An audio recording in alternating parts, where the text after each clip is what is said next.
Taharuki imetanda nchini Tanzania baada ya viongozi wa Chadema kushikwa na kufikishwa mahakamani. Ujambo na karibu kwa taarifa zetu za Kenyascope, na tafadhali kumbuka kusubscribe. Mahakama ya hakimu mkazi mkoa wa Dodoma iligeuka jukwaa la mvutano wa kisiasa baada ya viongozi watatu wa chama cha demokrasia na maendeleo Chadema kufikishwa mbele ya mahakama hiyo wakikabiliwa na shtaka la kutoa tishio la kufanya fujo katika maandamano ya hivi karibuni. Viongozi hao Stephen Kasharani, Aziz Msafiri Abasi na William Ndiye Keia walikamatwa kufuatia maandamano ya No Reforms No Election yaliyofanyika mnamo Juni tarehe 8 mwaka huu, maandamano ambayo yaliitishwa na makamu mwenyekiti wa Chadema taifa hilo John Heche.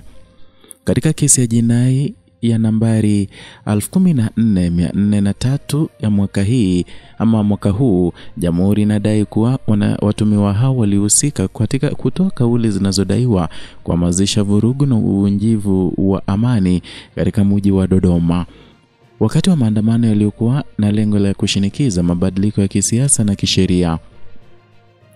Uwepo wa mahakamani uliambatana na jopo la mawakili watano wakiongozwa na wakili Godwill Benda na wakiungwa mkono na mawakili wengine mashuhuri akiwemo Deogracius Mahinyila ambaye pia ni mwenyekiti wa Bavicha Taifa.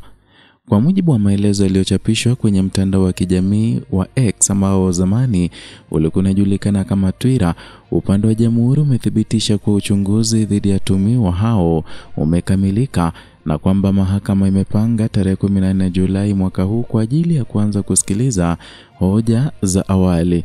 Kesi imechukuliwa kama ishara ya kuendelea kwa mvutano kati ya dola na upinzani, hasa katika kipindi hiki ambapo mada ya haki ya kuandamana imekuwa nguzo la kitaifa. Kwa Chadema na wafuasi wake, shauri hili linaonekana kama sehemu ya juhudi za kuwaziba midomo wale wanaotetea mabadiliko ya kisiasa na mifumo ya demokrasia.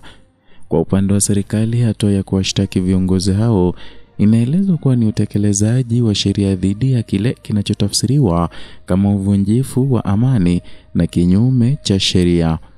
Maandamano ya No Reforms No Election yalikuwa sehemu ya harakati kubwa ya kuhamasisha mchakato wa mabadiliko ya kikatiba, uboreshaji wa sheria na uchaguzi na kuimarisha tume huru ya uchaguzi. Hii imekuwa ajenda kuu ya vyama vya upinzani nchini, hususan Chadema, na tangu kurudi kwao mikutano ya hadhara nchini Tanzania. Wakili Mahinyila na wenzake wameweka bayana kuwa wako tayari kukabili kesi hiyo mahakamani kwa udhabiti, wakisubiri ushahidi wa upande wa mashtaka ili kujenga utetezi wa kina. Uamuzi wa mahakama katika shauri hili unatarajiwa kuwa na athari pana kwa mustakabali wa uhuru wa kisiasa na haki za kiraia nchini. Na katika kipindi ambacho taifa linakaribia kuingia katika mwaka wa uchaguzi, kesi kama hizi zinaendelea kuwa na alama ya mwelekeo wa kisiasa nchini Tanzania. Je, haki itaweza kushinda kwenye meza ya mahakama au mfumo utaendelea kushinikiza sauti za upinzani? Kenyascope itaendelea kufuatilia kwa karibu kila hatua ya shauri hili lenye mvuto wa kitaifa.